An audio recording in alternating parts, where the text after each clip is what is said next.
तर मंडळी, पाहताय ना पोळी किती टम्म फुगली आणि किती टेस्टी दिसतीये। आशा करते तुम्ही पहिली व्हिडिओ पाहिली असेल। त्या व्हिडिओमधल्या स्टेप्स आणि प्रमाण व्यवस्थित फॉलो केलं आणि या व्हिडिओमध्ये सांगितलेल्या 4-5 सिक्रेट टिप्स व्यवस्थित फॉलो केल्या तर तुमची ही पोळी अशीच सुंदर टम्म फुगलेली आणि टेस्टी बनेल। पुरणपोळी करण्यासाठी कणिक मळून घेऊ।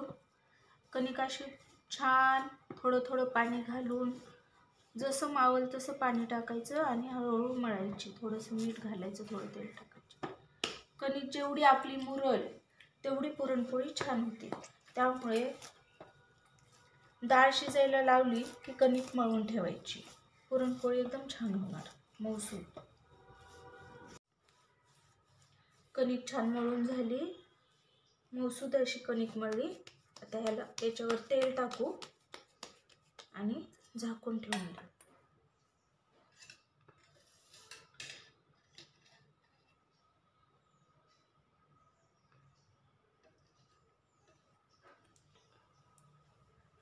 कणिक मुरण्यासाठी बाजूला झाकून ठेवून देऊ।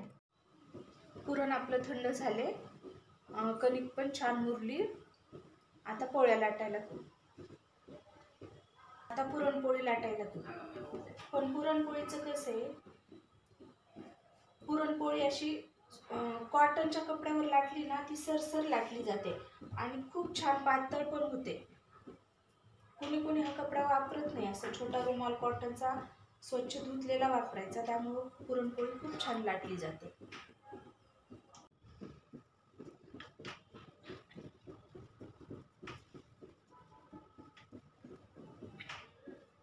पिठाचा गोळा आणि पुरणाचा गोळा दोन्ही सेम प्रमाणात घ्यायचं, म्हणजे पुरणपोळी छान होते।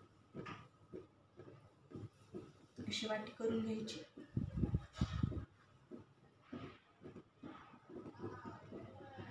पिठाचा गोळा जेवढ्या प्रमाणात होता तेवढ्याच प्रमाणात पुरणाचा गोळा घ्यायचा आणि असं गोळा तयार करून घ्यायचा।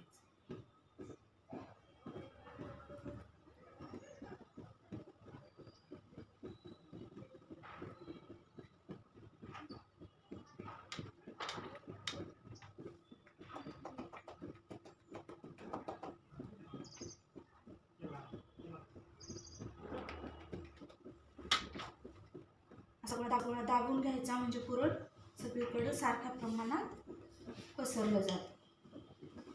हलक्या हाताने पोळी लाटायची। पुरणपोळीला जास्त दाब देऊन लाटायची गरज नाही पडत।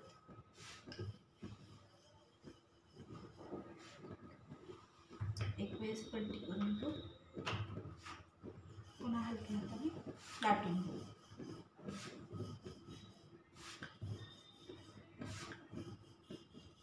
पोळीच्या कडा जास्त लाटून घ्यायच्या।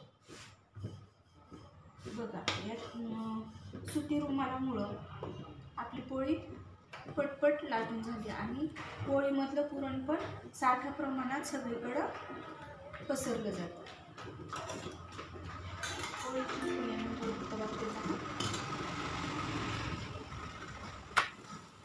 कमी गॅसवर पोळी भाजू।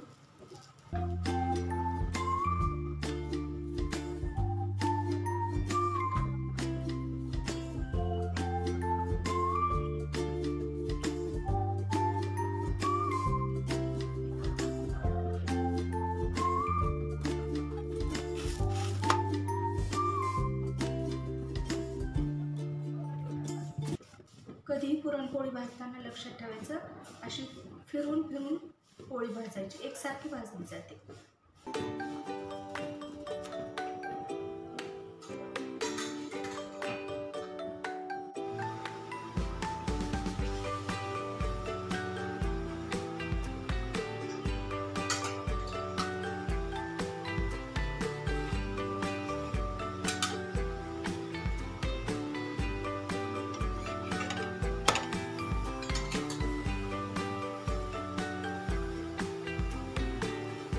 मंडळी, तयार आहे आपली गरमागरम पुरणपोळी। कलर बघा, त्याचं टेक्स्चर बघा, पोळी किती छान झाली आहे ते बघा आणि मस्त त्याच्यावर गरमागरम पोळीवर तूप टाकून एन्जॉय करा. व्हिडिओ आवडली असेल तर लाईक करा, शेअर करा, सबस्क्राईब करा आणि जमलंच तर कमेंट देखील करा. भेटूया एका नवीन रेसिपी सोबत. तोपर्यंत काळजी घ्या, मस्त राहा, खात पीत राहा आणि माझ्या व्हिडिओज बघत राहा. थँक्यू.